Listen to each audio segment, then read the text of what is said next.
Hey everybody, welcome to our second rendition of the webcast Townhall for the Milestone to October 2018 release. As you all know, we went live last Monday, so it was just a few days ago. Overall, the feedback has been good. We've got around 500 deposit slips already submitted, so we think that it's a very positive, healthy number. We do know that there are some concerns.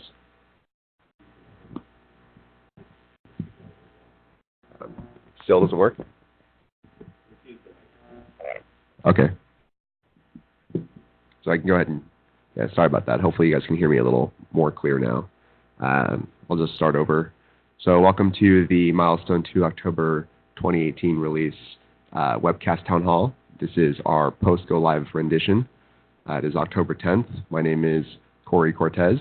I'm here with Yasar DeBoer from STO and Lynette Andres from SEO. So we had a successful go live on Monday, and we know that there are some department issues, so we're just going to go through some reminders today. We're going to go through some demo just to point out a couple key points, and then we'll get into some questions. So our agenda, we know that one of the big issues that departments have been having is they've been seeing some SEO denials for their AR deposits, and so we want to talk through some of that, give some feedback about why that's happening and what you guys can do about that. So we'll start with our STO reminders. The first thing is that we know and we've heard that departments have requested a query report listing deposit slips, so STO is working on that to assist your department in your business process. There are some requests to update the beginning deposit slip number. We know that some departments have deposit slips that are out of range, so I'll talk through that, and then request to use manual deposit slips. So the first part, if you have any requests to update the beginning deposit slip number, you'll need to provide a business justification to STO as to why, and then if you do have a reasonable business justification, then you'll need to provide the BU, deposit type, the location code, bank account, and your last deposit slip number used. So if more than one bank account is associated with the deposit type, you'll need to assign a different location code to each bank account and provide the last deposit slip number used for each bank. So if you do feel like you have a reason to request a change in your beginning deposit slip number, we know a number of departments already have done this, but please contact Bobby Skinner at rskinner@treasurer.ca.gov. The second update from STO, if you have any requests to use manual deposit slips, we know this came up last week. Now that you're more used to the system a little bit, departments requesting can continue to use manual deposit slips on a case-by-case basis that will be determined by the STO. So some good reasons for this would be that users do not have access to the internet if you're in a very remote location. Then satellite or remote offices that create very minimal amounts of deposits per month. If your department has officers in the field would be another good reason, or if you often have system connectivity issues. So if you do have any of these issues and you feel like you should be using manual deposit slips, please contact Bobby Skinner at rskinner@treasurer.ca.gov. Okay, then we'll move on to an SEO payment guidelines reminder. So this was an email sent out to department liaisons on October 5th. This email just kind of outlines some general guidelines for how SEO would like you to enter your deposits so that they don't get denied. The reason for this is that SEO is trying to basically take their previous legacy process where you filled out a form and you sent it to SEO, and then show you how to do that in Fiscal. So just around this, I want to let everybody know that we do know this language may be confusing or maybe not be easily accessible. This was only sent to department liaisons. We are going to update the job aid, Fiscal 391 for you with screenshots of showing exactly where this information should be updated. So we have Lynette here to do that. This is something she's working diligently on. Just a reminder of how to get to that. If you go to the Fiscal website at fiscal.ca.gov, and then you scroll down to the job aid section. In the search bar, you can just type 391, and it should show there. If you're not seeing this, you can refresh your cookies or clear your cookies. That might help. So this job aid is going to be updated. It hasn't yet been updated based on some feedback. We're just going to provide that to you to make sure that you have a good understanding of exactly what you need to do. So I'll just quickly read through what it is. In the payment field, you guys know where this is.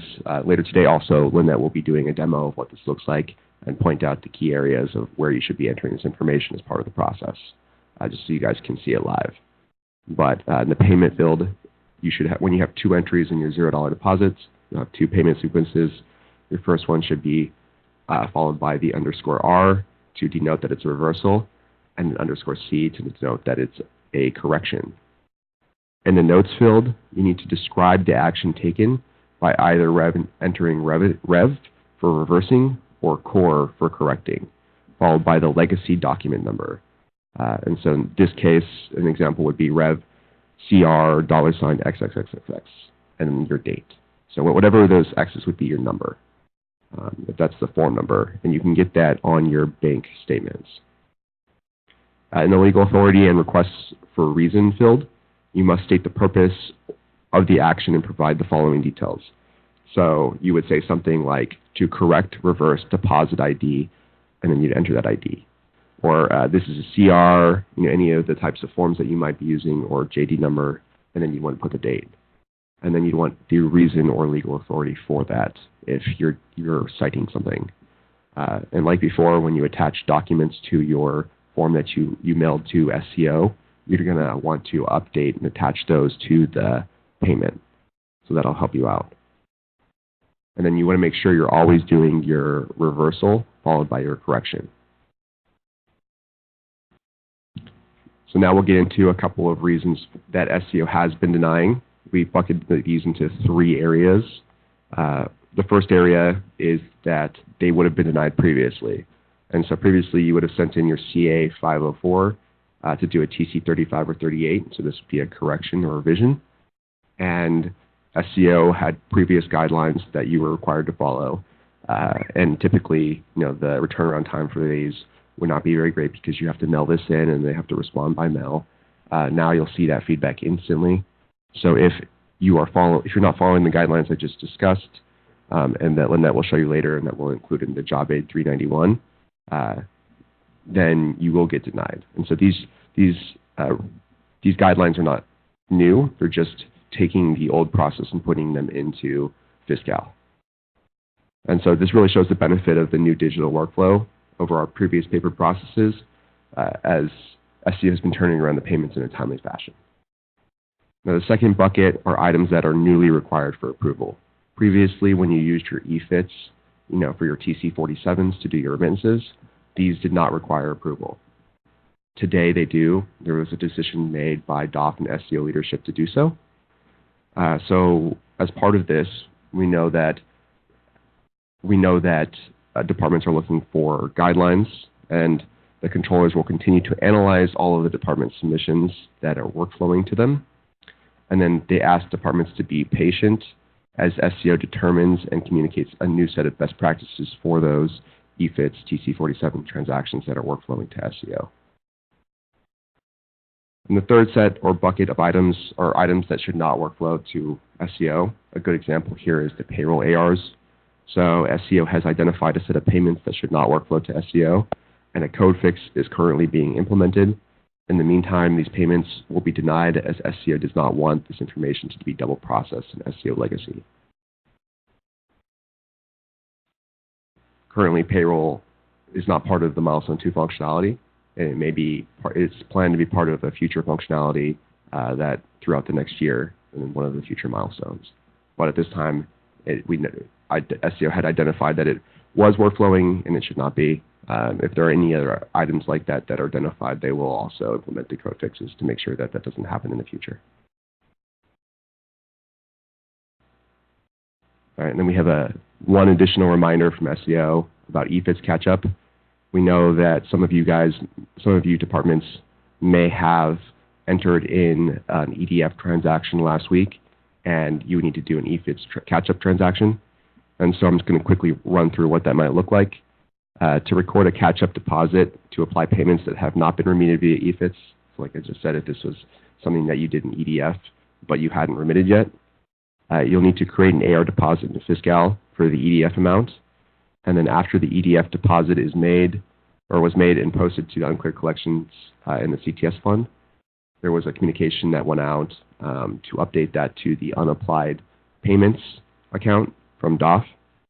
So please keep that in mind. And then do not use the deposit slip entry page, as it will duplicate the information from EDF to the STO. So then step 2 would be apply the payments that have not been remitted by EFITS, create a $0 deposit using the regular deposit page, and then Fiscal will interface that remittance to STO. And so I believe this is something that we can have Lynette demo as well. All right, so at this point, I want to take about 5 minutes and open up some questions for Yasar and Lynette to answer based on all the reminders we just went through.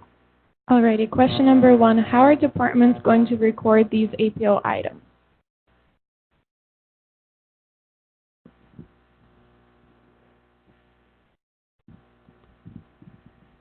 APO, they will follow the same process that they are doing right now. And I do understand that some transactions are flowing to SCO for approval, but we actually created a fix for that, and we are working on doing a code change for those transactions to not workflow to SCO for approval. Okay, this might be a follow-up question to your answer. How do we get around the workflow to SCO for payroll AR? Like I said, just follow the transactions that workflow to SCO currently will be denied and sent back to the departments, and then they will follow the same procedure right now, currently, and after the fix, this will not workflow to SCO. Okay, thank you. And then one more question. How do you remit checks deposited in CTS account for payments applied to PAR? It is the same thing. Is this hitting the CTS fund? I'm not sure. If it's hitting the CTS fund, and it's moving the money from anything with the CTS fund will workflow to SCO. But if they're just doing state to state for their PAR or payroll AR, like I said, a fix is being worked on for it not to workflow to SCO, and they can follow the same procedure that they're doing right now. Does that mean that departments should wait on their transactions until SCO implements a fix? Actually, some departments already sent the transactions. They would be wise to wait on the fix, so that way we won't be denying their transactions and they won't be duplicating their efforts. Will SCO communicate to departments about the fix? Yes.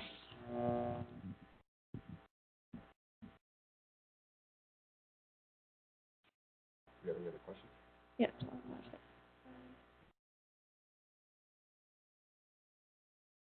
Was there a global change to the alternative account for uncleared collections?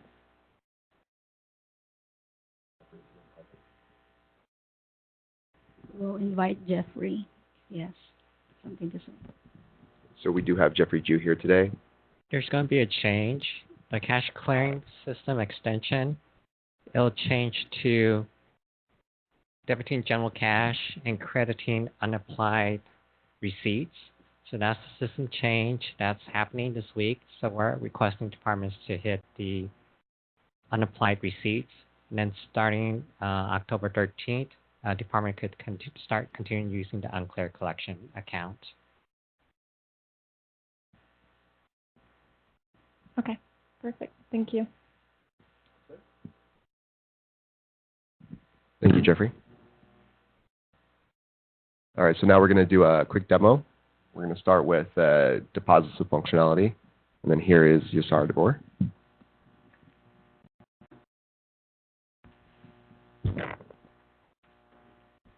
Actually, hello? Okay, let me try if I speak loud so I could use both my hand. Is this good? Okay. Good morning. My name is Yasar Dabour. I'm the Department Liaison for the State Treasurer's Office. And just like we did last week, we are going to have a demo as how to create a deposit slip in Fiscal.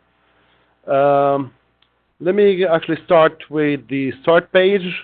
First, let's see how we're going to navigate into the deposit slip. We go to the main menu and account receivable, payments, online payments, and deposit slip entry. That would lead us directly into this page where you actually have various variables you could use to look up deposit slip that you have already entered in the system. Let's say you started working on something, you saved it, you could go back to it and look it up this way. There are different variables you could use, like deposit type, CTS account, etc., and that would help you locate past deposit slip. But to create a new one, we go to add a new value. And here we could click the magnifying glass. This would give us the various type of deposit slip that we could use. Now, the most common ones for you would be either manual or standard. M for manual, and this here I could actually enter it directly into the box. You know, as time progresses and you get used to the system and you're comfortable with it, you could just type M or S, whichever you want. You don't have to go to the screen. You notice here there's supplemental, standard, supplemental, remote, etc. And what supplemental stands for, as many of you might know, let's say you have a deposit that is of $1,000. You only entered $900 in the deposit slip. The bank will only credit you with $900. So for that missing $100, you have to go in and do a supplemental deposit. But in this case, we're just going to demonstrate using the standard type. And by the way, in the job aid, we have in the back explanation for these various types of deposits.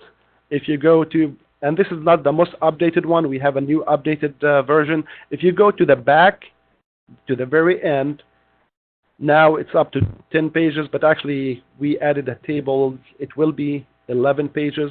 So if you go here, table 1, it contains deposit types, and it has an explanation, definition of what each deposit type means. That also has information as to the transport type, and we'll get to talk about that in a minute. And I added a table actually upon your request to distinguish between the prefix or the first digit we use in the various deposit slip. For example, 1 we use for standard or manual, 2 we use for electronic, and so on. So we added this table for your benefit at page 11. We will update that today. Hopefully you'll find it ready for you by the end of the day. So going back to our demo, again, we selected, we're going to select standard. We go to add, and this one gives you a deposit slip entry that most of you should be familiar with, even from using EDF. So it has the CTS account number, the location, deposit type, the bank, and this is a deposit transport method, and by that we mean like a bank stamp, for example. That's when you actually take the deposit, and the bank stamp your deposit slip. A night deposit when you take that in person and deposit this after hours. Electronic is when you use pre-sort or similar technology to deposit your check from a distance remotely, or if you send it by carrier or mail. For any other type of transport methodology, you would select other. And here to the right, for this part right here, if you are using for the slip number to be entered by user for manual deposit, as indicated, if you're using manual deposit, you would use this. But now, because we use the standard deposit type, they're dimmed, so you cannot use them. On the bottom here, you're familiar with this box even from the EDF deposit slip. It contains some statistical information that STO uses, and it's based on this information that STO decide how much to pay the bank, depending on how many checks you deposit, coins and checks and bills, etc. So to do this now, and you have, of course, your the agency use field, and this is contained up to 254 characters, whereby you could fill in any information or codes that your department use. So to go on with this, just to demonstrate, we could say like this is for April. Whatever note you would like to select, it's a bank stamp, or we could say it's a by courier. For the carrier, let's say now you have checks worth $1,000. Again, allow for the checks 2 zeros for the decimal points. For item count, that stands for the number of checks you're depositing. Let's say we have 5 checks. And if you have for currency, now remember these are bills, they don't have pennies, so you don't have to enter the 2 zeros. So if we put 100, it'll just say 100. And one thing about this, the system will not tally up the total for you. You have to enter it actually by hand. So we have 100 plus 1,000, that's $1,100. And remember the 2 zeros. Once we do that, we go into the date. We select the date for the deposit. Let's put today's date.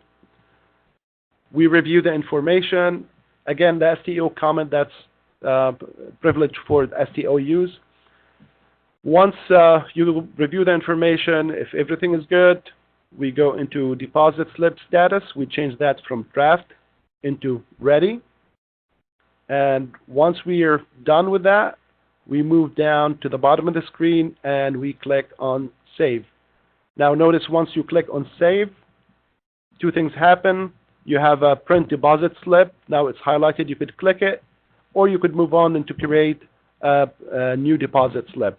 Now many people say, okay, if it's not 230 yet, that is, can I correct this deposit slip? Yes, you can. And to do that, all you have to do, you retrieve this deposit slip from that beginning, the search screen I referred to in the beginning. You go, you change the ready status back to draft. And as you see, once I did that, now the fields are open up again. So we could say I want to put $200 instead of $1,100. I change the total here, and I could go back and save it. And here we go. Now it's updated. Now to print it, you go to print deposit slip. You click on that. And the system is just a bit slow.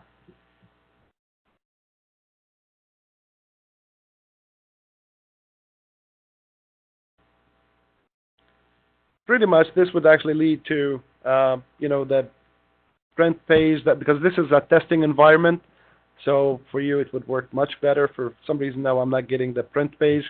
I elaborated last time. It's pretty much going to give you 3 deposit slip on 1 page. And if you're using EDF, it's the same ink. You'll be using a microtoner for that. This is a special ink that is used for checks and for deposit slip. And the code in the bottom becomes actually readable for check readers by the bank. So if you are using the standard deposit slip, you definitely need that. Make sure to get this special ink. And as I said, if you use ADF and you use this functionality, you don't have to change anything. You could use the same thing. If not, you will need to get this microtoner. And it is expensive, so I would suggest that you have a special printer for that, set aside only for deposit slips. Now, if you have any questions, we're ready to take them right now. Svetlana, do we have any questions so far? Yes, we do. All right. So I think A couple of them go back to what we were talking about previously, but question number 1, how to catch up postings in Fiscal for those items that have been remitted to SCO? Yeah, I think that's something that we'll demo for everybody. Okay, sounds great. Alrighty. We were previously creating a deposit slip for a wire deposit. What is the process going to be going forward? Yeah. So the question is, we were previously creating a deposit slip for a wire deposit. What is the process going to be going forward? For deposit slip for wires? For a wire deposit, yes. Do we need... It's pretty much the same thing. And I would suggest that you go back to the job aid, look for these definition. You have to make selection for wire deposit and just follow the steps. It's not much different from this. Yes, sorry, from my understanding, the deposit types you would use in EDF are the same as you would use in Fiscal. That is my understanding. And if there is any variation, as I said, it would be explained on the job aid. Okay. We had a few questions about what is the CTS account. What does CTS stand for? CTS stands for the Central Treasury System. It's the numbers that identify your account for your department that you use for your banking transactions. Not banking, but Lynette clarifies banking. Okay. Will the new process transfer the fund at the same date? For the deposit slips? I think this was in relation to the CTS account, but we got 2 questions asking if the funds would be remitted the same day. Now, although now the system is automated, for example, now you have the funds, you create the standard deposit slip, you print out the slip, you still have to go to the bank and make the deposit and provide the deposit slip. Once you do that, that's when actually, and concurrently fill out this information on Fiscal. Once you do that, we should have it as soon as the bank notifies SCO that the fund had been cleared.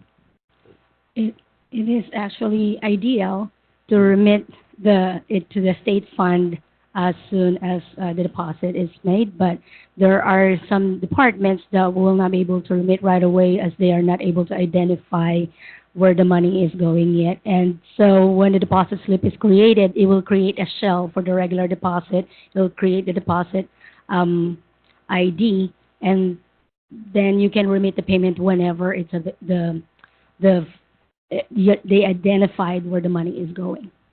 And then Lynette, once you do remit it and the SCO is approved, is the money available for your use?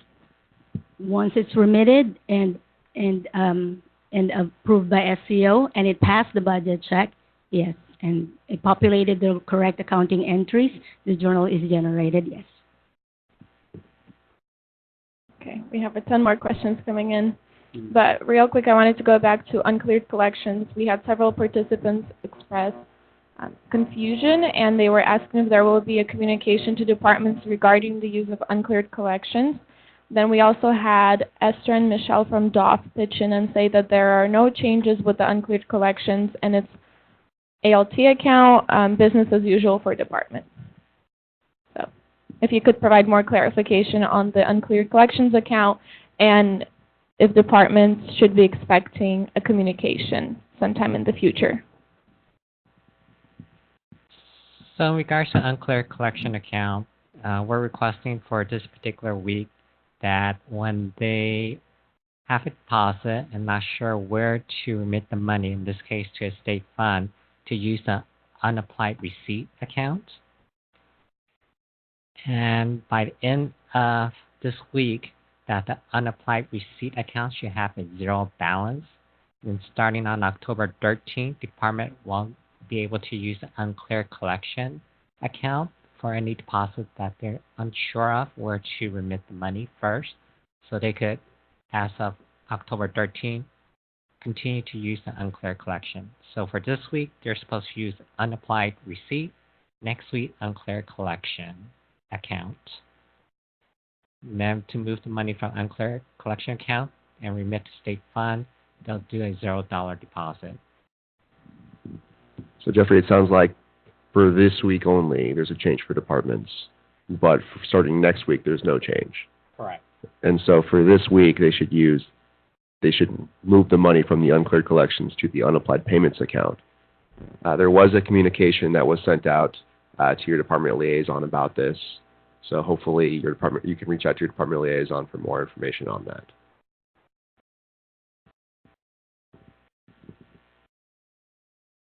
Okay.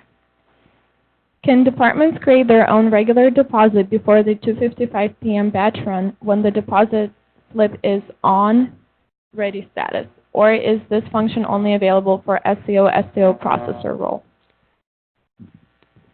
If YSAR sets it to ready, She's talking about regular deposit. Yeah, this is for a regular deposit. That's different.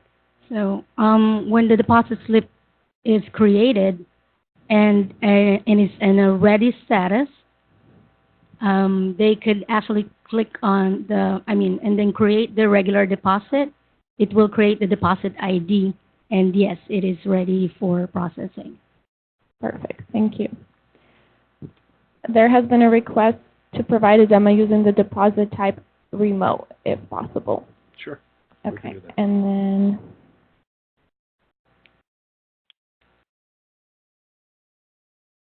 All right. Let's. Here's a remote. Actually, it's. Let me go actually do it quickly. It's not Sure. much. It's and not then hard. we have So more questions. we go here for remote. It's E, the letter E. You click it. So already it's populated by CTS account. Defaults usually to the last thing you've used. You go in here and you notice now the currency and coins are dimmed. You cannot use them, and so is the manual deposit slip number. We go into the checks. We just put $10,000. Let's say we have 100 check, and actually it's $10,000. And once we do that, we go into the date. We select the date of the deposit. We change the status into ready once we review all the information. And having done all that, as you notice, it's not much different from the standard, except now the currency and coin fields are dimmed. We press save. And you notice now move to the pre-approved, and you got the date stamp and everything, so it is ready to go. and then YSAR, Mhm. is there any difference between how you process a remote transaction in EDF and Fiscal? It should be the same. There shouldn't be a difference. It's the same thing. I mean, really, we put lots of effort to make this one as to replicate the EDF process as much as possible.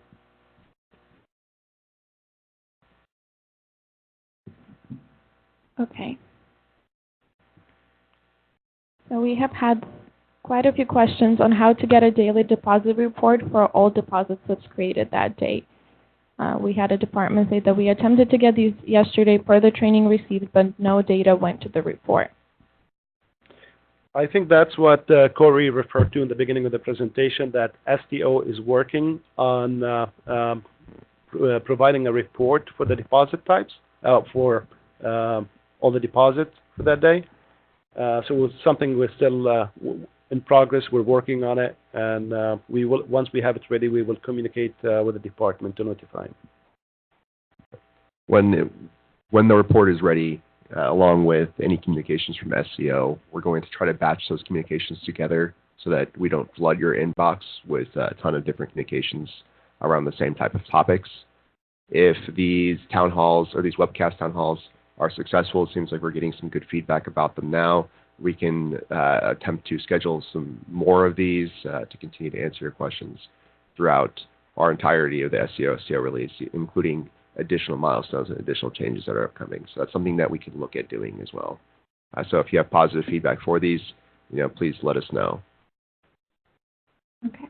With regards to SCO travel reimbursement, department needs deposit slip to scan to the bank but doesn't want to record the entry. What should we do since deposit slip will generate the entry? Do we need clarification on this question? Can you repeat the question? Yeah. With regards to SCO travel reimbursement, department needs deposit slip to scan to the bank but doesn't want to record the entry. What should we do since a deposit slip will generate the entry? Are you familiar with that? Since this is a takeaway question, we'll check on that because that's not a regular use of the deposit slip. So we will take a question. We'll get back to you. Okay. Do we have time for a couple more? Sure.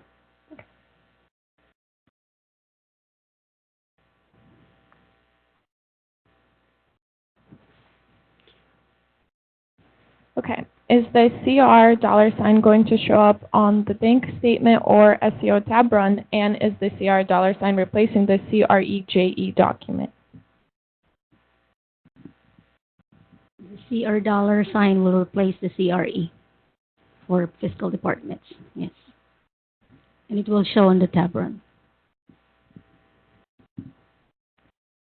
Several questions about what is the deposit type for credit card payments, and is the process the same specified on, or is the process, I think, specified on the same job aid? All of the deposit types are specified on the job aid. That's going to be your best reference that comes directly from the SMEs from SDO. All right. I think that's good for now. Good. Okay. And actually, just to make note, we're compiling all these questions in FAQs, and we will be providing that on our webpage. So all these questions, if for your reference for future, if you wanted to go back to it, we're going to make it available under the integrated solution, and we'll show them before it is. Thank you. All right. So we are saying that we're going to get back to you guys. I want to quickly show you where you can find some of this information. Currently, we're planning on releasing a recording of last week's session as well as this week's session. You'll be able to find those. There will be potentially other videos and infographics and other materials we're going to be releasing for the SCO release throughout the next year as SCO and SDO, more and more SCO and SDO functionality comes online in Fiscal. So we're trying to create a place for you guys to have where you'll be able to always go to for the latest information. If you go into the library on the new Fiscal webpage at fiscal.ca.gov, and then you click Resources, under End Users, you'll see SCO SDO Integrated Solution. Well, it's not currently updated with the FAQ. We had approval from it yesterday to post it. It will be a living document. We'll have FAQs for each release, and you'll be able to go there and you'll be able to find the information that is the latest information for all of the questions that we compile. So what we do is at the end of these sessions, if your question isn't answered, we attempt to cluster those questions in a way that answers multiple questions at once potentially, or so we can completely cover all of your questions asked, and we are incorporating those into an FAQ, which we will post here on the SCO Integrated Solution page. This is something that we are working with the communications team as Fiscal in order to effectively address or to create a landing page for all information related to the SCO release. So please look back tomorrow or later this week so you can get some more answers to your questions here. Thank you. And for now, we're going to switch to our next demo with Lynette Andres. She's going to demo how to do EFIT's catch-up transaction, just as an example to show you guys what to do if you've done a deposit in EDF, but you haven't yet remitted those because EFITS is taken offline as part of our Go Live. So she'll start there, and then she'll go through some additional demos.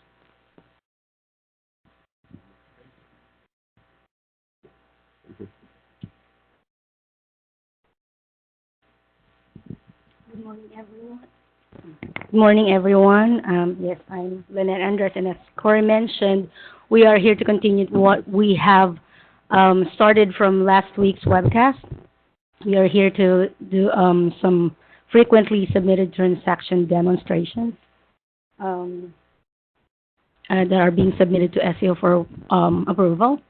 We're also here to discuss why some of these transactions may be denied, may result to a denial by SEO, and pretty much answer some of the questions that you may have. So what I will do, I'll need my chart fields here. So for catch-up transactions or catch-up deposits or catch-up payments, we won't be needing the deposit slip entry page, as we do not want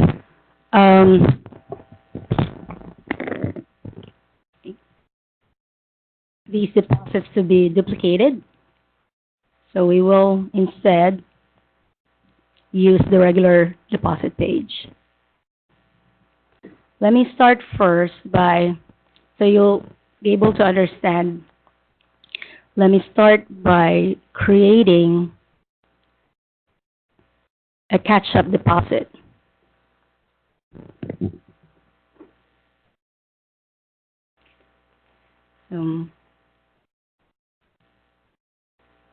So catch-up deposits are deposits that you will create in Fiscal for the deposits that you already made in EDF prior to the cutover on October 5th. So, Lynette, to enter a new deposit, you'll go to the regular deposit page? That's correct.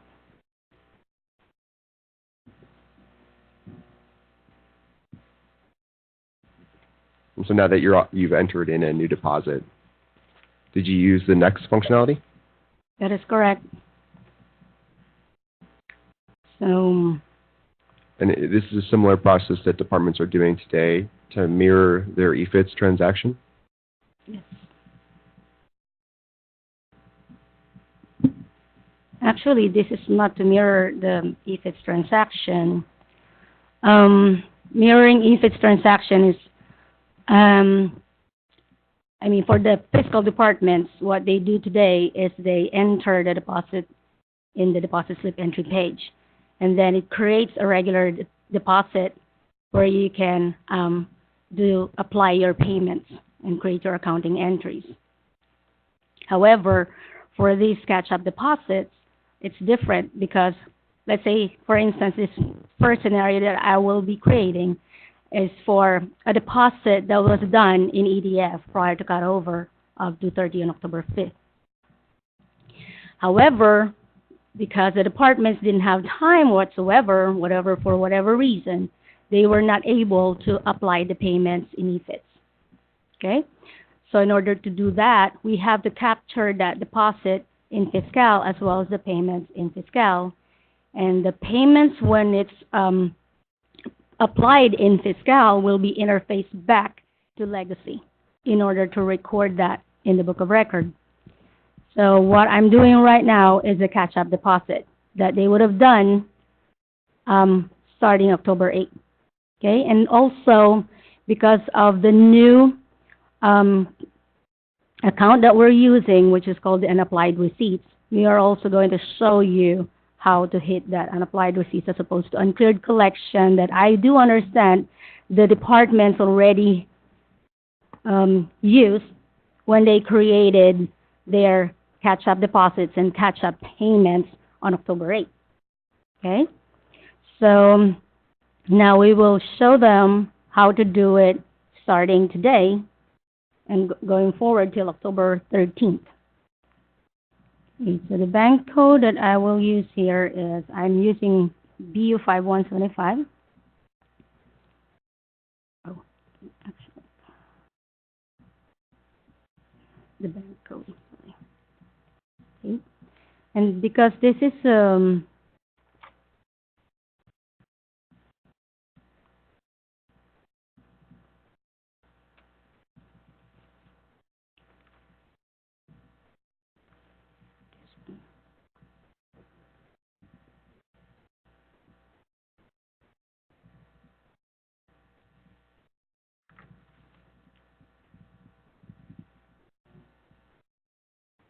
Let's say the bank deposit number was 123456.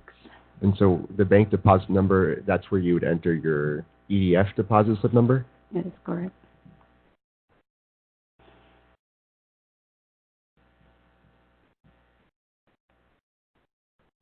Typically, when the regular deposit is created through the AR regular, or through the deposit slip page, the bank deposit slip number will be linked directly to that deposit slip for you guys to, or for departments to associate to.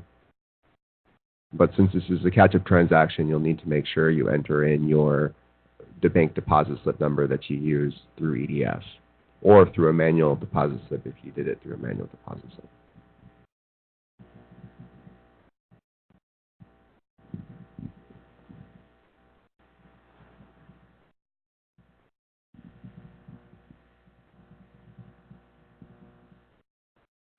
So I'm entering $1.75. Let's say I'm actually doing a catch-up deposit for $1.75. I will then save my transactions after entering the payment information as well as the deposit information. Now we see that the system was created, assigned the deposit ID 6124. Make sure that you record the deposit ID. I will now click on Apply Payment. To apply that payment. So in the first page, it's more about entering in the deposit information, talking about the amounts. Hold on. So basically the scenario is department went to EDF, entered the deposit, created deposit slip. However, they did not enter that EFIS information. Now they have cut over. Lynette's demonstrating how department would enter the EDF deposit slip. So instead of the deposit slip entry page, she went directly into the AR deposit page and created that particular EDF deposit. The reason why not using deposit slip entry page is that we do not want to duplicate that particular deposit because it will interface into SCO legacy. Thus, Lynette started with the regular deposit for this EDF catch-up into this account. I think I entered an S. Sorry. So you want to use the deposit type of regular, Lynette, for these catch-up deposits? Yes. So I incorrectly entered S. That's why it took me to the item page, the payment predictor instead of the journal directly page.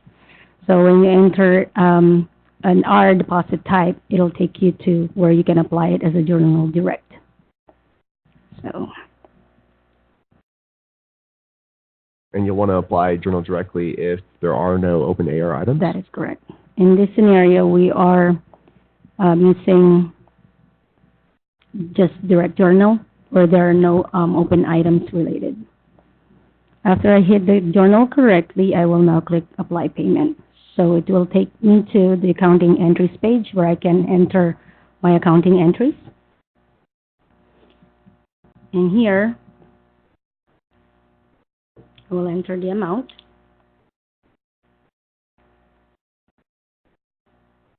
And the fund that I will use is my CTS fund.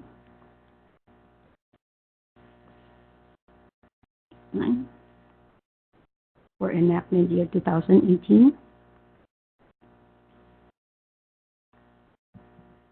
And the account that I'll be using, like I said earlier, and what Jeffrey has mentioned, we are now using the unapplied receipts as opposed to uncleared collection till October 13th.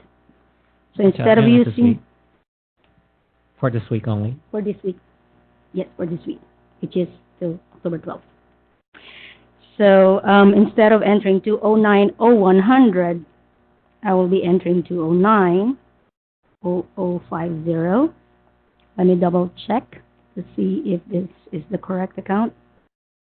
It looks like it's not set up yet on the environment. So it will be available in Fiscal production. The change was never made into our test environment for that to happen. Since it's not available, I'll just temporarily use the uncleared collections for testing purposes, for demonstration purposes, I'm sorry. But like Corey has said, the applied receipts will be available in production, as I am only using a test environment, as I can not really test in production. And then after entering the fund, the CTS fund, enactment year, the account, the alternate account, as well as the line amount, I'll now save it. And I will now click on this, we call it lightning ball, to create the cash accounting entries. I'll check on the complete box to complete my process. And then make sure that you enter your email address, the correct email address, because this is where you will get, you will be contacted in case we have questions on the transactions. So Lynette, before you submit it to SCO, is there any other information you should put into it so SCO will approve it? Okay, for this one, because this is your, yes. So what I will do, this page actually is what we call the direct journal certification. This is the same as your CA 504 form that you submit to SCO whenever you have transactions that you want SCO to post. This is just simply saying that you are certifying that what you are, the transactions that you are submitting are in compliance with the law and the government code section or whatever legal authority you're citing on the transaction request form, or in this case, on Fiscal. I'll click OK. And this one actually was not submitted to SCO for approval because this is just recording the money to the, like I said, the unapplied receipts. This will not require an SCO approval. Later on, after this, and then you can do the budget check. As soon as the budget check is valid, then you can move on to apply the payments in Fiscal. Like I said, this particular scenario is for payments that have not been remitted in EFITS, but you are now recording in Fiscal, and will be interfaced back to Legacy in order for it to show on the book of record. So now we show that the budget status is valid. Okay? And what I'll do is I will now create. Oh, are there any questions? I'm sorry. So that was Lynette demonstrating how to do a catch-up transaction.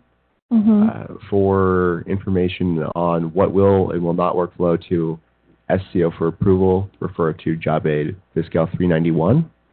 And so that Job Aid will be updated with some information about what SCO is looking for guidance, and that will continue to be updated as SCO provides more and more guidance to departments based on the transactions that are coming in.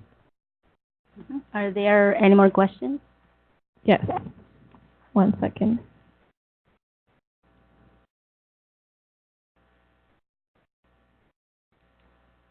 Is SCO creating the deposit slip for credit card transactions since it goes through ZBA? So for credit card transaction, it comes through in the bank statement from the banks on a ZBA file. So what the system does is it'll look at the bank statement, create a deposit for those ZBA sweep. So in the morning, you should be able to look and find your ZBA deposit. So we'll have a deposit type of Z, and we'll deposit into your CTS account. Is there any actions that are required for departments on that? So what system does is it'll create the deposit slip for the ZBA deposit. It'll also create the regular deposit page, and the departments are going to go into regular deposit and identify what revenue accounts to remit. And then where can they find these? Is there like a report or something or a page for that? I believe Fiscal is developing a report of deposits. Either that or departments can actually just query or find deposit slip page. They should be able to search by deposit type as Z and then identify the deposit. And what about the all payments page? They would actually go to the deposit page to identify the deposit. All payments page is basically the accounting entries page. The easiest way to identify your deposit slip the system created for ZBA is just go to deposit slip entry page to find a deposit type of Z. It'll bring up your ZBA deposits. Okay, thank you. Thank you, Jeffrey. Is the accounting date, so for catch-up, is the accounting date the date of the deposit or the current date? The accounting date is the transaction date. Okay. It's just whenever you're transacting, today's date. Okay, so if they're doing a catch-up today, then they're putting today's date, not the accounting date of when they created the initial deposit. When they apply the payments, and since it should be the payment date when they're applying the payment. Mm-hmm. In this case, that would be today's date. Okay, perfect. Do we continue to use deposit type F to record drawdown CRs?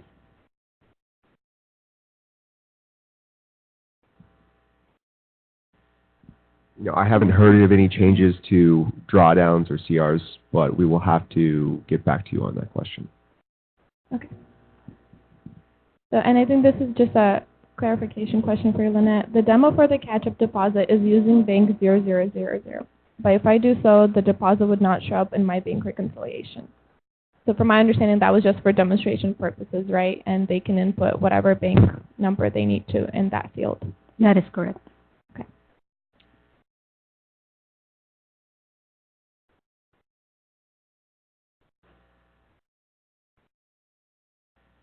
That is for the catch-up deposit. However, on the next demonstration that I will show them, they will have to use the 000 to apply the payments. Okay, thank you. And then I've been notified by STO to mention the interface INF AR18. We know that there are a few departments out there who are currently still using INF AR001 and have not yet converted over to INF AR18. For those departments, Fiscal is working on some more instructions to assist you in your ability to transact, to continue to transact using AR001, as well as. So just be on the lookout for that communication. Okay, thank you. After deposit, approver completes the approver steps and saves. A message pops up saying deposit is not routed for approval, please certify.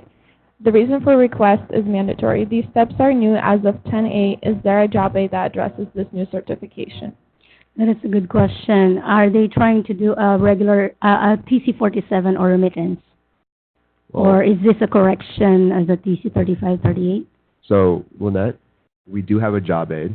This is Fiscal 391.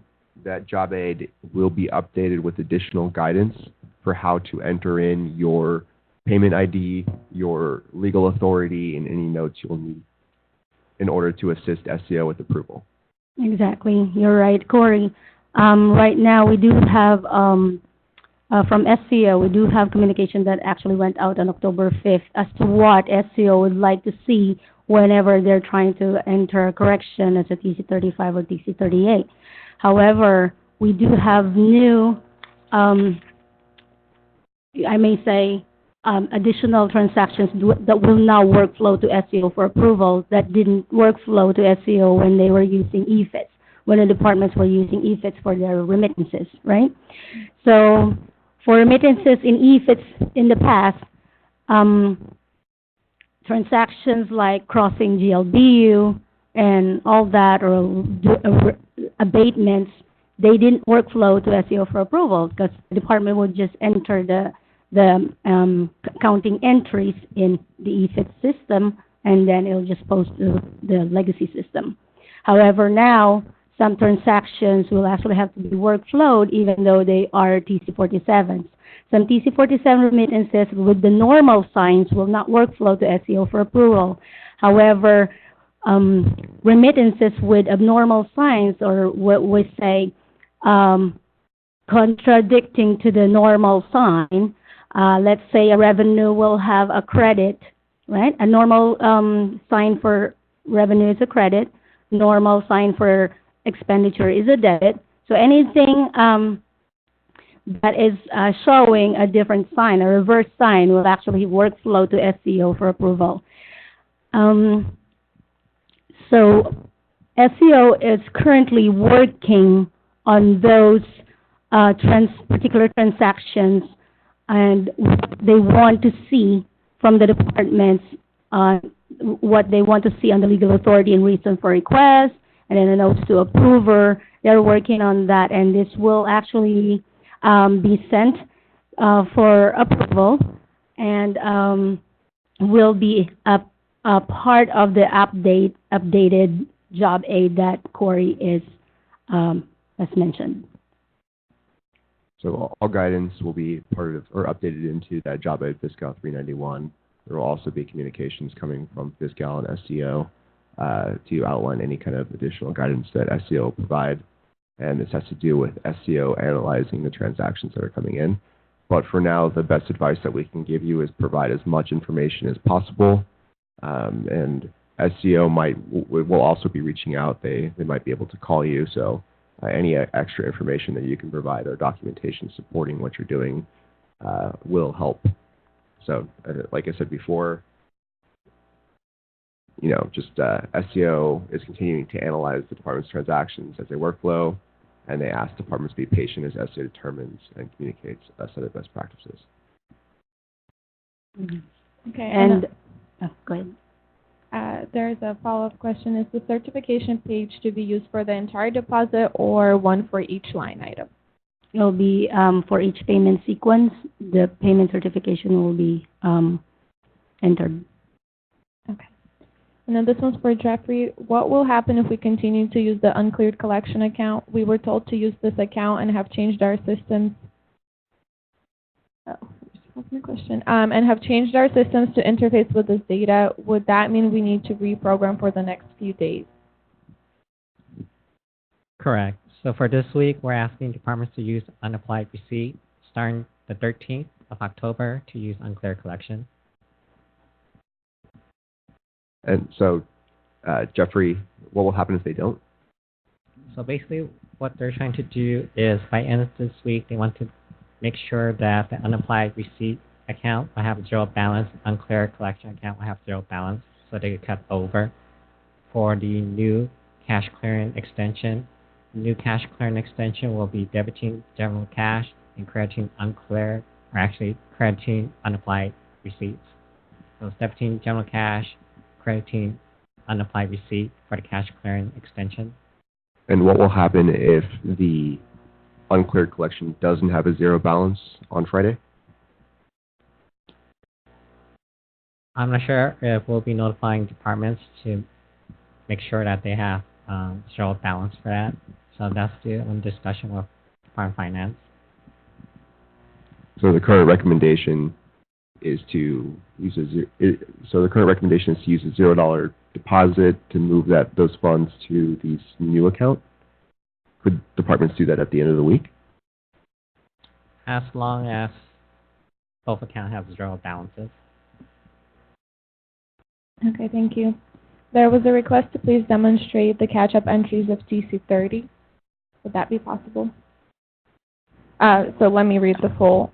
Would you please demonstrate the catch-up entries of TC30 that we already remitted directly to the state fund but not recorded in Fiscal yet? I know we need to use the NOB in location, but would you please demo? Okay.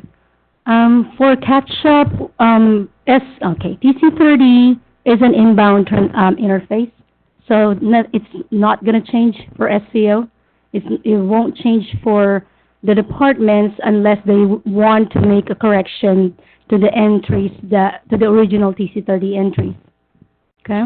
So Lynette, from my understanding of the process, today, or previously, as of last week, departments would send in a remittance advice form, the TC30 to SCO, or to STO, pardon me, for STO to process with SCO.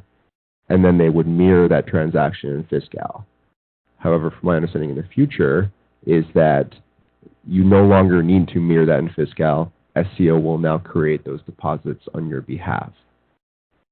Is that correct? Okay.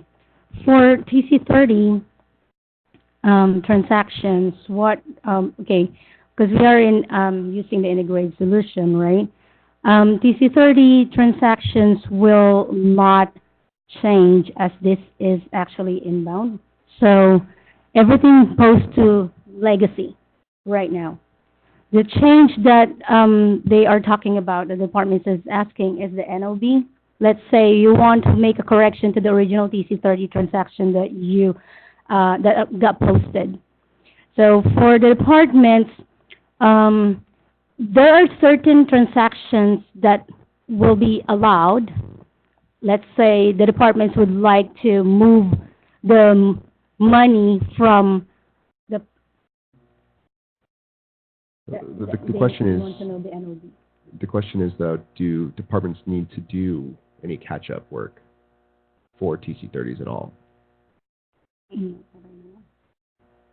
It doesn't sound like, from what it doesn't sound like any catch-up transactions will need to be done for TC30s, as those transactions will be interfaced from SCO legacy into Fiscal. So you no longer need, if you were mirroring those, you no longer need to do so. When they come in through the interface after they've been processed by SCO and SCO, you can then enter in your payment information and your updates using the NOB field as outlined in the Fiscal 391 job aid. Exactly. And just to explain what the NOB stands for, NOB means no outbound, right? So the departments, if they want to move the money from the high-level program, let's say, to the lower-level detail, let's say lower-level detail project, lower-level detail program, if they don't, they could do that in Fiscal. But SCO right now, they don't really capture those lower level detail. As even in legacy, that's why we have CalSTARS, right? So if they want to move it to a lower level detail, they'll have to put a location code of NOB or NOB in order for it not to workflow to SCO for approval. If, however, the departments forgot to put NOB on the location code, it will still workflow to SCO for approval, but SCO may deny it because there's, if it's to a lower level detail, SCO did not, do not need to capture that in the book of record. So, but there are transactions that will require SCO approval. If they do so, remove the NOB and it will workflow to SCO. Okay, thank you. This is all outlined in the Fiscal 391 to be more clear. Okay. A couple questions about if there will be a notification when a deposit is made to the ZBA account. There won't be any notification, so it's up to the department. Just go in, take a look at deposit slip entry page, and identify what deposit was created by the bank statement process. Okay, and then another question for you, Jeffrey. What about if we have a payment that is true unclear collections and is already posted prior to the October release? Do we need to reverse this transaction and move it to unapplied receipts? Could you repeat the question again? Yeah. What if we have a payment that is true unclear collections and was posted prior to the October release, so before 10/8? Do we need to reverse this transaction and move it to unapplied receipts? We're requesting departments to have zero balance for unclear collection for this week, so they need to move it to unapplied receipts. Okay, so just to clarify, that whole account needs to be zeroed out. Correct. Thank you. And then we received quite a few questions about wire transfer deposit, and I believe Yusara has a clarification for us. Several participants have pitched in and said that wire transfer is not available as an option in the deposit list stated in Job Aid 389. So, Yusara, could you please clarify? So I checked with our STO SMEs on that, and actually the answer is much easier than I expected. It's so if we let me go actually demonstrate quickly. Again, navigating to the page. If we use for that a standard deposit, so we go and create S for standard. And so basically, in this, the only difference you do in the case of a wire transfer is that you enter the entire amount as adjustment. It's the same process exactly. You just put the amount right here. And then you tally it up.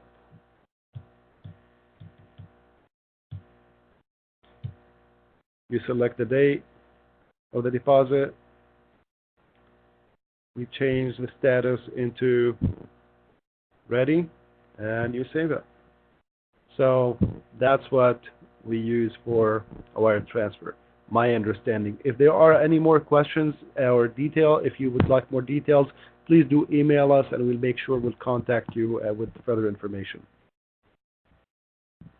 And then since we are live, you're going to need to email the FSC. Right. Could we ask Department wire transfer if they're doing the remittance advice process?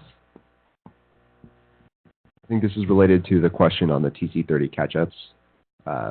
Lynette and Jeffrey had a quick discussion on it, so if you are doing the remittance advice process. Actually, in regards to this particular deposit entry for wire transfer, Yes, my understanding is wire transfers through the remittance advice process where they provide to State Treasurer's Office. So we double check on that process. And then back to that TC30 question in regards to catch up, there could be some timing difference between what department entered and what STL enters in regards to TC30. So TC30 departments, prior to cutoff, they're supposed to enter that information into Fiscal. But with this particular release, STL will be entering that particular information into Fiscal. So there could be a timing difference. So departments want to make sure that, hey, what we provide for TC30 that has been entered. So it's up to department to identify whether or not those entries that they submitted are in Fiscal. So it could be department entered or STL entered. If STL has not entered that particular TC30, then department needs to go in and enter that particular TC30 as a regular deposit for catch-up. And that happens the same way as Lynette entered the EFIS catch-up? Correct. So basically, Lynette just demonstrated in regards to EDF catch-up into Fiscal. So Lynette has not demonstrated in regards to the EFIS portion of it. So that's the second portion of her demonstration. Okay, thank you, Jeffrey. Do we have time for a couple more? Yeah. So a lot of questions around uncleared collections. There's a request to please clarify, do department need to move all their uncleared collection current balances to unapplied receipts by Friday and then move them back to uncleared collections next week? And can it be a lump sum zero deposit? You can just do a lump sum, it's fine. Okay, and then could you answer that or clarify that first question, please? Do they need to move all their uncleared collection current balances to unapplied receipts by Friday and then move it back to uncleared collections next week? That's correct. We want the uncleared collection balance to be zero, so we're asking departments to move it to unapplied receipts. And then next week move it back? And then they're supposed to zero out unapplied receipts this Friday. So my understanding is we want departments to have zero balance for uncleared collection and unapplied receipts. So there might be communication coming out. I know this particular situation is, okay, we really don't know how to remit these particular funds. So there's more likely going to be a communication to identify what account to use to zero out these two accounts. Okay, thank you. It sounds like department should be looking forward to more information on this particular topic. Not sure if this is too detailed of a question, but can we use a GL journal to move amounts in uncleared to unapplied, or does this need to be done in AR module? It needs to be done in AR module. Thank you.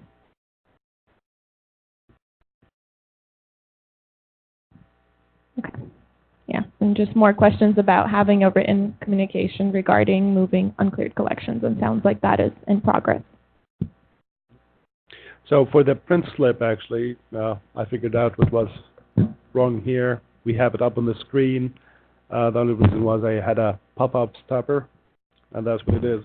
So just FYI, this is how the printout of the deposit slip would look like. Very familiar to you, same fields as you're used to.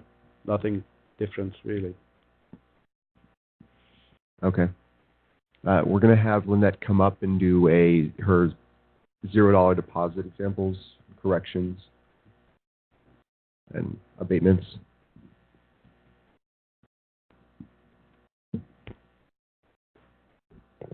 Thank you, Corey and Yasar. Okay. So now what I will do is, like what Jeffrey has mentioned, I will now apply the catch-up payments to the catch-up deposit that I have created earlier. So for that, I'll have to go to the regular deposit page, and I will create it as a $0 deposit. I'll add a new value here, and I will use 5175 as my due.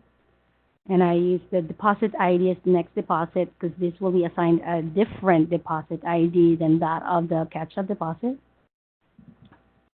The bank code will be state, and bank account will be 0000 as I am making a regular $0 deposit. My deposit type will be R. Now refer to the bank deposit number that I used earlier for my catch-up deposit. Let's say it's 123456. My control currency is USD. My total amount will actually be 0, as I do not want to put the deposit amount there, as I do not want to duplicate my. This will actually have a $0 impact because I'm just moving the money now from uncleared collection. Actually, it should be unapplied receipts, but like I said, this is a testing environment, so there is no unapplied receipt set up yet. So I will move it from the unapplied receipts to the state fund, and I will create 2 payment sequences for my reversal and my correction to the state fund. Go ahead, Kelly. Quick question, why are you using the state bank? The bank code is state because this is statewide. Will it always be the state? For $0 So we're not using CTS account? What do you- on the bank code.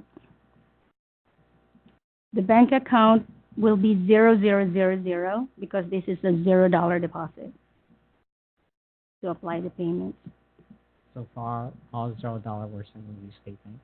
Yes, that is the change. For $0 deposits, we will use state. Is it because it's coming from state fund, CTS fund to a state fund? We can take that back as a question because I know that if we are doing a $0 deposit, it will be a 0000. However, we can take that back as a parking lot, and we'll get back to you. So for this demonstration, I will use 0000.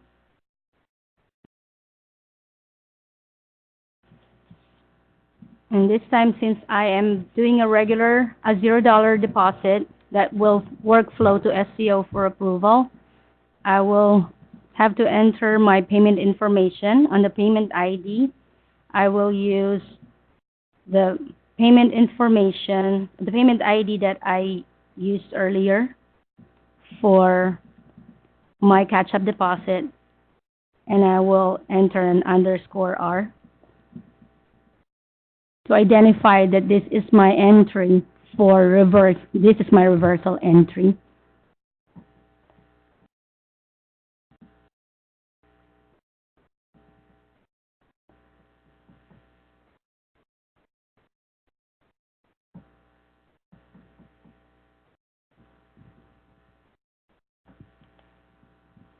Okay, let's.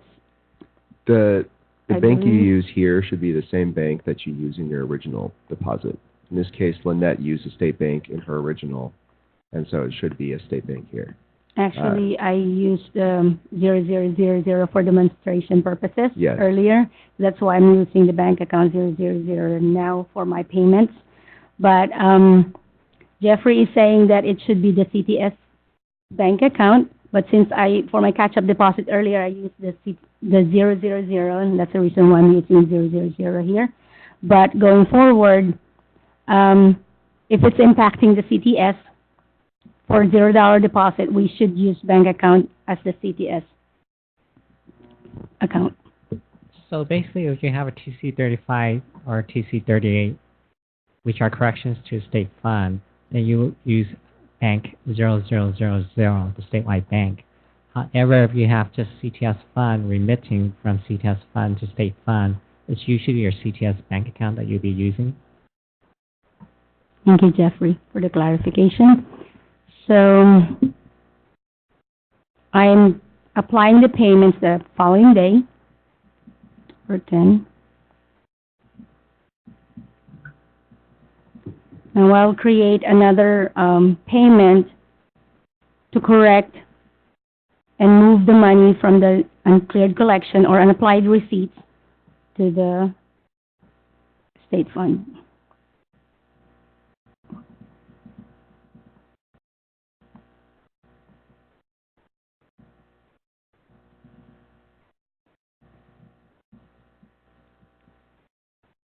So again, the scenario is prior to cutoff, EDF deposit was entered, however, EFITS was not entered. So Lynette's demonstrating the very first regular deposit that she created was the EDF portion of it. Now she's demonstrating the EFITS portion of it. So the EDF she placed into uncleared collection. For the EFITS, she's doing a $0 deposit, moving the money out of uncleared collection and applying to a revenue account. The reason why she's doing two different entries instead of one entry where she could just directly enter it into the revenue account is for the interface process for SCO, because this is just catch-up. For catch-up, the interface will look at $0 deposit and will not look at any regular deposit entry because there was no deposit entry that was entered into the deposit entry page. So thus, we have to do two different entries for this particular catch-up in order for the system to create a TC47 interface file or the EFITS file to SCO legacy. Thank you, Jeffrey. So now we have created two payment sequences. One is for reversing the entry, that moving the money from the uncleared collection or unapplied receipts, and make sure that you put _R to represent that it is the reversal entry. The payment sequence 2 will show an _C for your corrected entry, applying it to the state fund. Now I will click on apply payment for the reversing entry. And this should take me to the create accounting entries page, where I can enter all the original entry for the TC47 for the catch-up deposit. We are reversing that entry, so make sure that we are entering the same exact chart fields that we have entered for the catch-up.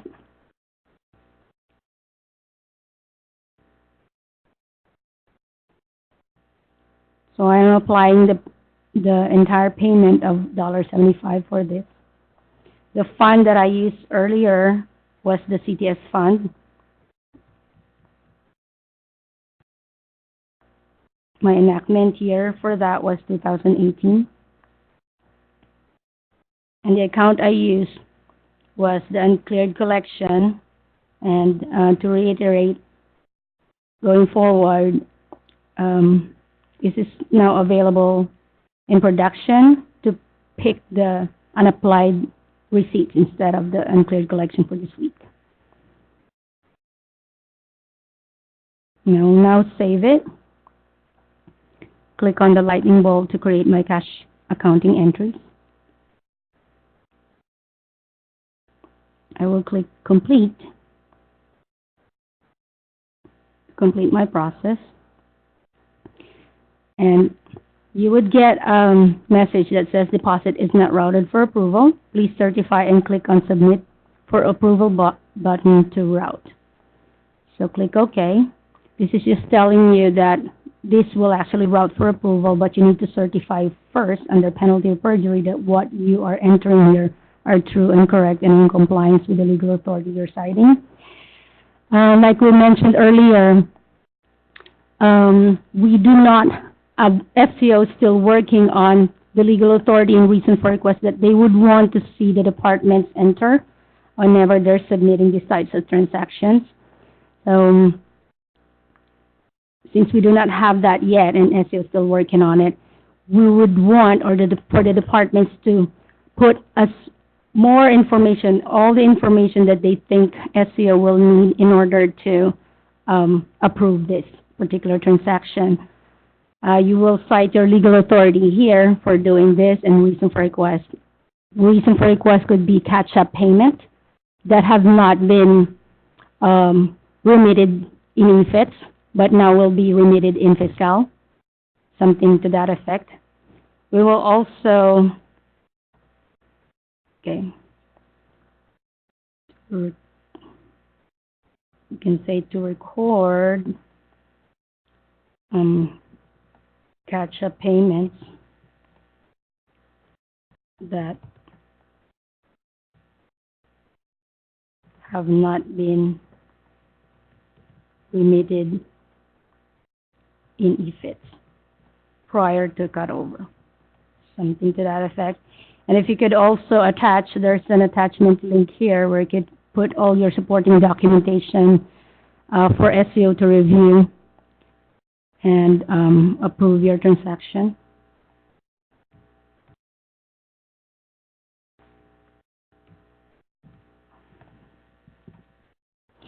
It is also important to enter the deposit slip, the deposit ID from the original catch-up deposit.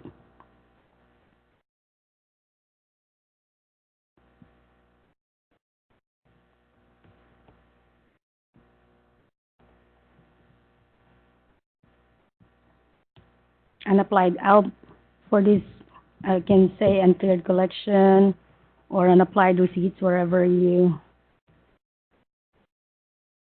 used when you created your catch-up deposit.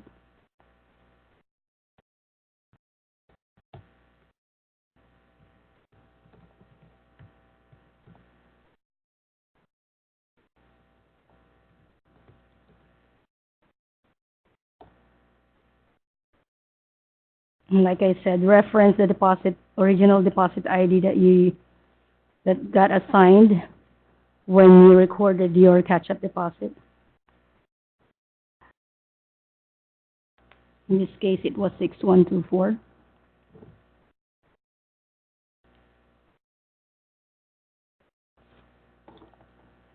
The date.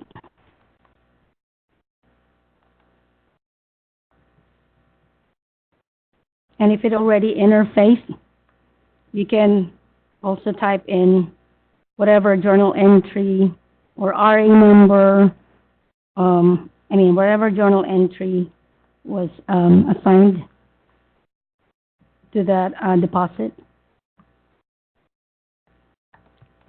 Dated.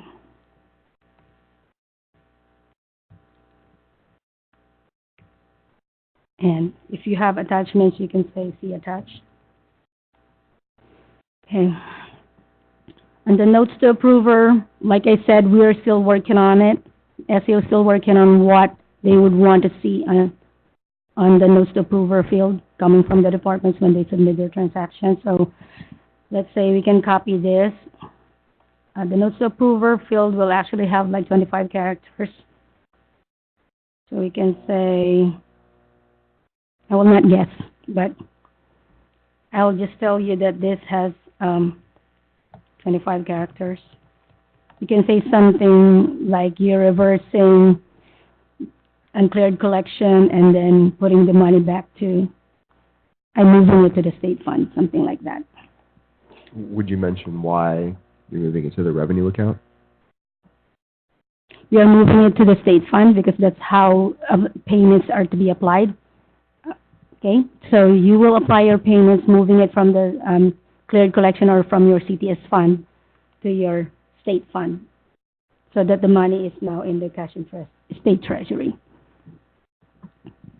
And then just a note, this is our test environment, so any code changes to limit the amount of items that are moving to SCO for approval have not been updated in this environment.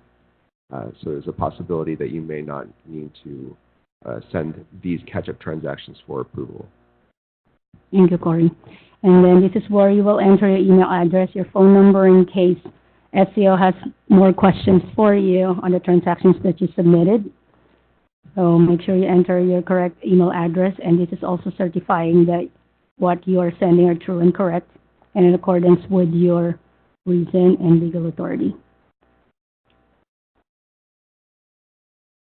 Okay. I would recommend that before you click on submit for approval, that you enter the transaction entries or the accounting entries for your second payment sequence.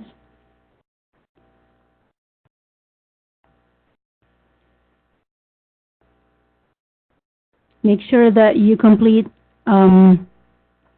your accounting entries for the payments, as we understand that a deposit can have multiple payments and can therefore have multiple payment sequences. We recommend that you complete all the accounting entries for all the payment sequences before you hit submit for approval. In that way, SCO will get the complete transaction for them to understand your transaction, your entries better. Now we are creating the accounting entries for the movement of money to the state fund.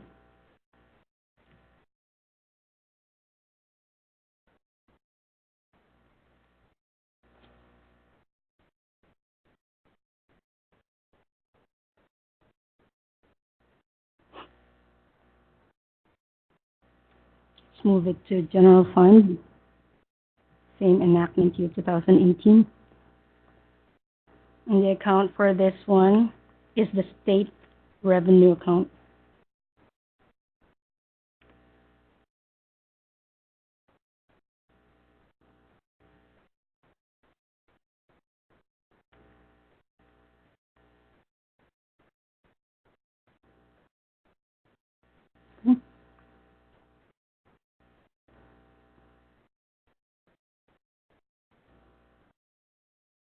And now save it and then create the cash accounting entries.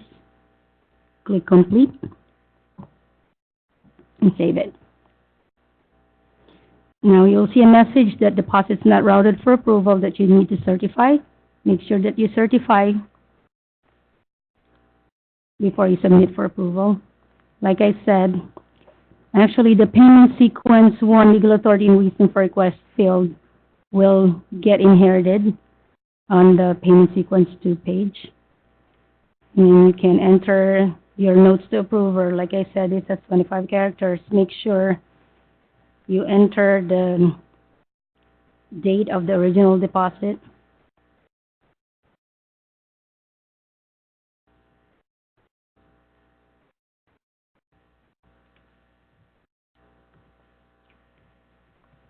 This is just for example. Okay. And then click certify and enter your information. To answer the question earlier, yes, you'll have to certify each and every payment sequence. So there's no shortcut to that. And click certify under penalty of perjury box. Click OK. And then click submit for approval. And once you click submit for approval, it will route to State Controller's Office for them to review your transactions. Okay, this is testing. Do you enter anything in the type of transaction box? $0 deposits increasing state fund and decreasing. Oh, it looks like it didn't send it for approval. However, okay, so for testing purposes, and this is what we're saying, for testing purposes, a movement from CTS fund to the state fund is considered, even though it's a $0 deposit, is considered as like normal remittance. And a normal remittance in fiscal will not require SCO approval. This is not, in this particular scenario, we are crediting a revenue and debiting CTS fund. There's nowhere in this particular scenario that we are using an abnormal sign, like debiting revenue or crediting an expense. So, truly, this should not workflow to SCO for approval. However, in production right now, it is workflowing to SCO for approval, so SCO could actually review the transaction, especially for this one. The scenario here is the departments have not applied the remittance in EFITS. So they need to apply the remittance here in fiscal. And SCO needs to see that transaction and verify whether the payments truly were not entered in EFITS, in the legacy remittance system, right? Because if you enter that in the legacy remittance system in EFITS, and then you're also entering that here in fiscal, and if there's no control whatsoever that will stop us from duplicating the entries. Because once you interface this will interface back to legacy again. That will cause duplicate entries. Okay? So it looks like we are like I said, we are using a testing environment that is not workflowing to SCO for approval. However, we have established some control functionalities that will allow state controllers to review these types of transactions of catch-up to avoid duplicating of entries. Okay? It seems like all of that other information about what should be entered is good as well. For more information about what's going to be workflowing, I can't understate. Refer to Fiscal 391 Job Aid. That will be updated as well. Yes. And so do we have some questions? Yeah. Okay. For the catch-up entries, if we create deposit slip with type R, then can we utilize the NFAR 018 to apply the payments with the same type R? Once they start using the INFAR 018, where the payment application will start from the deposit slip entry page, if they will create the deposit using the deposit slip entry page, which will automatically create the regular deposit ID, they can use type S for standard, not necessarily type R. Let me ask you, Lynette, do you recommend using INFAR 18 for catch-up deposits? INFAR 018 actually is a complete end-to-end functionality for the departments to link their deposits to their payments. So in this particular scenario, the deposits were done in legacy. That's why we're catching up, and then the payments were not done in EFITS, which is also legacy payment system for the state. So in order to do a catch-up, they will have to do it in fiscal, in the regular deposit page, because if they do it, if they use the INFAR 018 starting from the deposit slip entry page, they will duplicate the deposit. Okay, so it sounds like you should enter in catch-up transactions manually. Yes. And then if you are an INFAR 18 department, you should do that Going for forward. Going forward. Okay, thank you. Actually, AR-18 allows department to actually enter regular deposit on the interface file. So they could do regular deposit on the interface file based on your demonstration. So they'll be creating two different regular deposits, similar to what you did, and include on the file, and should interface into the AR module with the AR-18 and create regular deposit. So AR-18, it could functions where end-to-end, where a system could create the deposit slip, or it could do a regular deposit. But yes, Jeffrey, I agree. But this is we're just saying that this will be manually done as in the regular deposit page. And Correct. what I'm saying is And that AR-18 allows interface to create just a regular AR. That's correct. But they will not do this in the deposit slip entry page, is what I'm saying. Is that correct? For Correct. the catch-up deposit. Yes. Thank you. So it sounds like you can use the INF AR-18 But on the regular deposit page. on the regular deposit page. Yes. Not on the deposit slip entry page. Okay. For catch-up, what is the timing to do step 2 to create a zero deposit? Can it be done the same day, or do we have to wait until the next day? Okay. We can refer back to the communication that went out, but So the answer should actually do on the same day. Okay. thank you, Jeffrey. Thank you.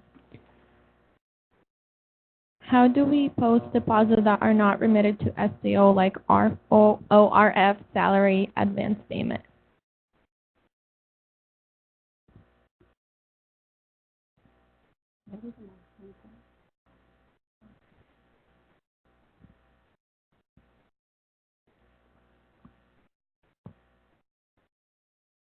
What's the question again? How do we post deposits that are not remitted to SCO, like ORF, salary, advance payment? I think in our there's a communication that we sent out. I think it was training 903, so TRNG 903. We had a couple comments about the ORF replenishment process. We also had that in our business process reminders for last week. So I think we should take that away for today, and then a question about that should be, or an answer to that question will probably be posted in the FAQ that's coming up. So keep an eye out on the SCO integrated solution page, referring back to that, and take a look at the FAQ as it comes out. So I guess on these questions, I guess departments are receiving payments, checks from their employees, so they'll just deposit into their CTS account. And then most employees might have an AR item, so it's applied to their AR item, basically, to complete the process.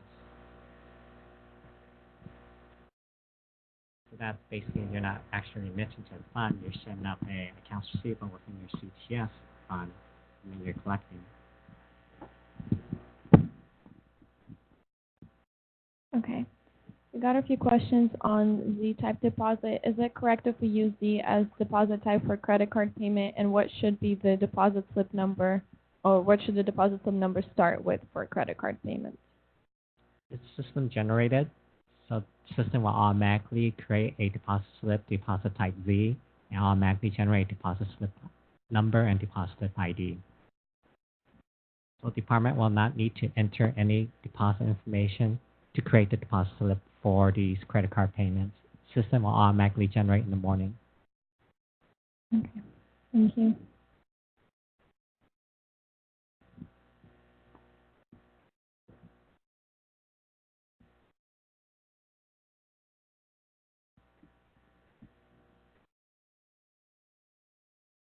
There was also a question about when the communication with additional details will be sent.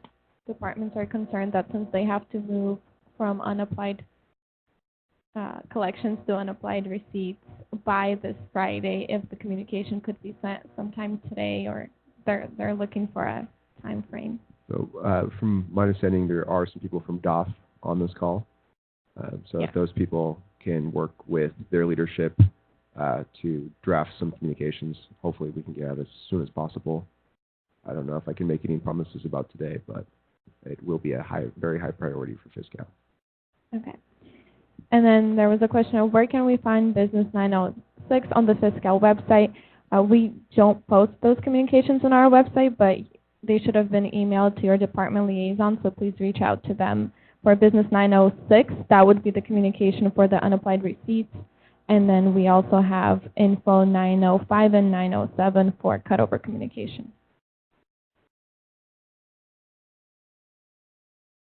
And the cutover communications outline some of the catch-up process in text, but our goal is to have this recording available online as well so that you can refer back to this recording. Thank you. Just to answer the question earlier on how to apply the payments that have already been remitted via EFITS, I know this can be found in Communication 905, I believe. But to answer that, you will still record your catch-up deposit like I recorded it earlier. And then you'll also create the payments in Fiscal in the regular deposit page starting October 8th using the deposit type R. And this will not interface to Legacy.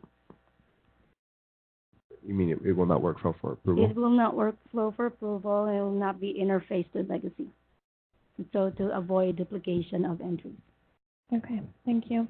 Welcome. Is it going to be the standard process to certify items that do not workflow to SCO, i.e. journal entries to uncleared collections? It will follow the same certification. Okay. We are unable to pull up the deposit created by SCO for our ZBA account in order to create the accounting entries. Our deposit shows balance. How do we get into the deposit to create the accounting entries? We will follow the regular process for recording payments as a TC-47. Do you have additional suggestions? So is this particular ZBA deposit prior to cutoff? If it's prior to cutoff, then you'd be creating an AR regular deposit instead of going through the deposit slip entry page. Is the question before cutoff? When was the ZBA recorded? I don't have that kind of information, but if the person that asked that question could please provide us with additional information, we will be then able to provide a more clear answer. And then for those kinds of questions, if we don't provide an answer to you, please reach out to the FSC. That's the Fiscal Service Center. So that way our SMEs from SCO can work with you.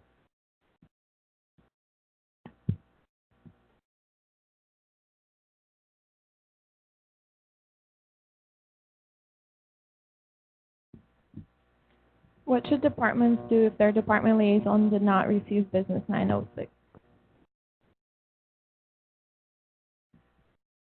There's some discussions about posting these communications on the SCO integrated solution page. If we get some, you can. So we might be able to do that as well. We'll take that back. Okay, thank you.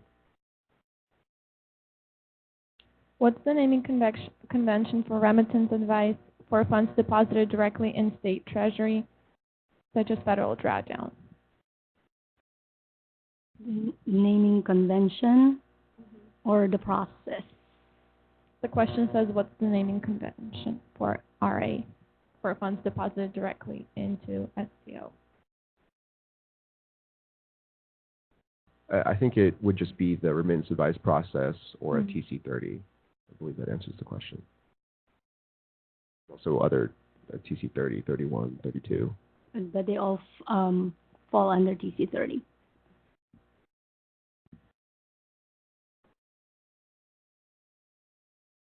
If there are issues with the SCO created deposit slip / regular deposit, so they're talking about the shell, or we do not see the SCO created deposit slip shell for EFT and credit cards, who should they contact?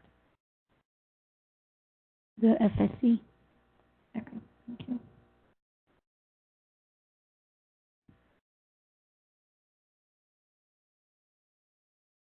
Does BU need to create deposit for ZBA transactions? Can you repeat that, please? Does BU need to create deposit for ZBA transactions?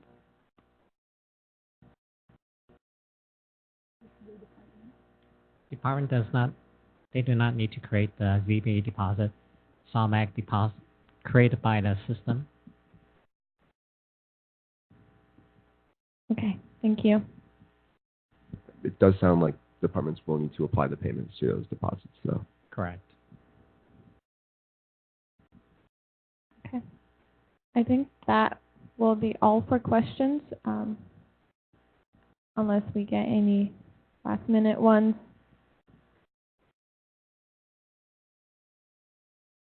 All right, here's one more. We have already entered regular deposits and applied payments for FM01 and O2 in fiscal prior to SCO go live, but they were not completed until now. But those have already been remitted through EFITs. Will these transactions double count? For payments that have been applied in fiscal and not remitted via EFITs, or what is the question? If it's for payments that have been applied in fiscal but have not been remitted Can you repeat the question, please? EFITs, yes, sorry. So we have already entered regular deposits and applied payments for FM01 and O2 in fiscal prior to SCO go live, but they were not completed until now. But those have already been remitted through EFITs. Will these transactions double count? So it sounds like it was entered into fiscal and remitted through EFITs. If it's entered in fiscal already, this should not work interface back to legacy because it was already remitted in legacy. So basically, as long as the department don't do a $0 deposit moved from CTS fund to state fund, it will not be fed over to legacy. So my understanding is that they created the AR deposit as incomplete right now. Now they want to go in and identify the revenue for those particular deposits. So basically, that's similar to what Lynette demonstrated in regards to the very first entry that she did. That will not interface over to SEO legacy. So as long as the department take that particular AR deposit, identify the revenue, it will not interface and double count in SEO legacy. Okay, thank you. On 10/9/18, I applied payments to a trust fund which we do not remit to SCO. Why does this have to be submitted to SCO for approval? Could you repeat that again, please? On 10/9/18, I applied payments to a trust fund which we do not remit to SCO. Why does this have to be submitted to SCO for approval? Okay, is this following one of the scenarios where they will enter an abnormal sign? Because if it is, or if it's crossing GLBU, or if it's crediting an expense, or debiting a revenue, and any of those scenarios will flow to SCO going forward for approval. I will ask for further information. Thank you. Yes, they have more questions. They can address it to FSC. We created an abatement entry and requires SCO approval. How long does it take for SCO to approve, or should it be approved by Department AR approver? Okay. It will be approved by the Department AR approver for internal purposes. However, if you are recording an abatement on a TC-47 or remittance, it will have to workflow to SCO for approval. And this is one of those scenarios where you are using an abnormal sign, which is you are crediting an expense, which is normally a debit. So it will flow to SCO for approval. As far as the turnaround time, it was already posted on the communication, was sent out for, although for some of these transactions, SCO are still reviewing and doing some research or working on these items, and when, because they're also, let's say that we are all new to this system, right? So they're still establishing a standard turnaround time for all these to be approved and worked on, depending also on the volume of transaction that I am assuming they have a lot right now because of these temporary transactions like catch-up deposits. So we will get back to the department with an updated communication as to the turnaround time. Okay, thank you. And then for deposits that were entered in fiscal prior to STO go live but have not been remitted, are these considered catch-up? Say that again. Like, for deposits that were entered in fiscal prior to STO go live but have not been remitted, are these considered catch-up? That is correct. For that, they will also create a $0 deposit with a location NOV, reversing the original entry in fiscal, moving it from state fund to CTS, but they should have done that prior to cutover October 5th, 2018. And then for the catch-up payment to that, they will create a $0 like what I created, because were not remitted via EFIS. This will interface back to Legacy to be recorded in the book of entry. Okay, thank you. For ARs that have already been set up and entered in fiscal and sent to suppliers, but payments have not yet been received, once those payments are received, would those payments be considered catch-up transactions? Can you repeat that? Yeah. For ARs that have already been set up and one second. For ARs that have already been set up and entered in fiscal and sent to suppliers, but payments for those ARs have not yet been received, once payments are received, would those payments be considered catch-up transactions? Are we saying that those payments were already applied in fiscal or not yet? So, Jeffrey, can you? Yes, they have already been entered into fiscal. If the payments were already applied in fiscal but not remitted in Legacy, it will follow the same process that I mentioned earlier. For payments that have been applied in fiscal and not remitted in EFITS, the process is actually on information, the communication that went out for the BU. Is it Info 905, I believe, for cutover? So Lynette, my understanding was that catch-up transactions were those transactions that were entered into EDF but were not remitted in EFITS. And that is the case because that's one of those catch-up deposits. So they are already entered in EDF but not entered in fiscal and not entered in EFITS. That's one of them. There are also catch-up deposits where they were already entered in fiscal, entered in EFITS.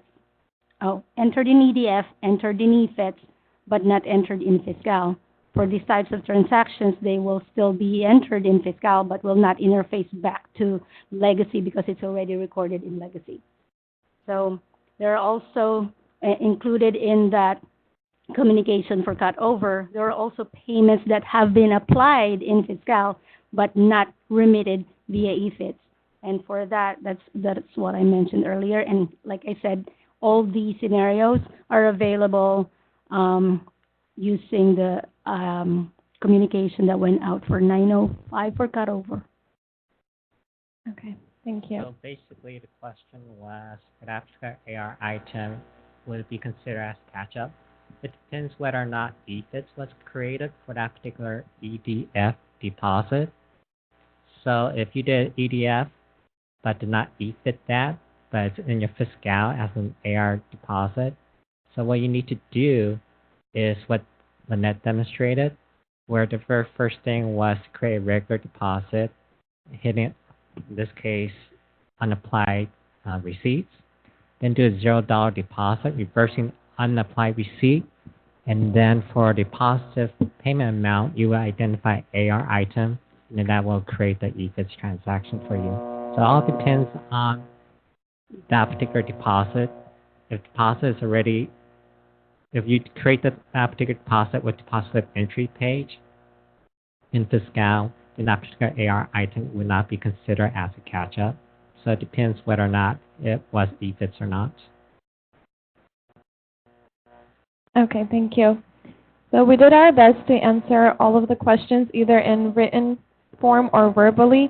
We do have all of these questions recorded, and so we will go through them and add anything that we can to the FAQ, as well as answer your questions individually. Thank you to Lynette, Jeffrey, and Yasar for answering those questions. And before you guys exit the call, if you could please provide your feedback in the question field. We will incorporate all feedback into future town halls. All right, thank you, everybody. If these town halls are considered helpful, we'll do our best to continue these. And I just want to include a reminder to go to the SCOSU Integrated Resources page, as that'll be a place for you to see all information. We'll try to post communications there, these recordings, as well as any presentation material that we have.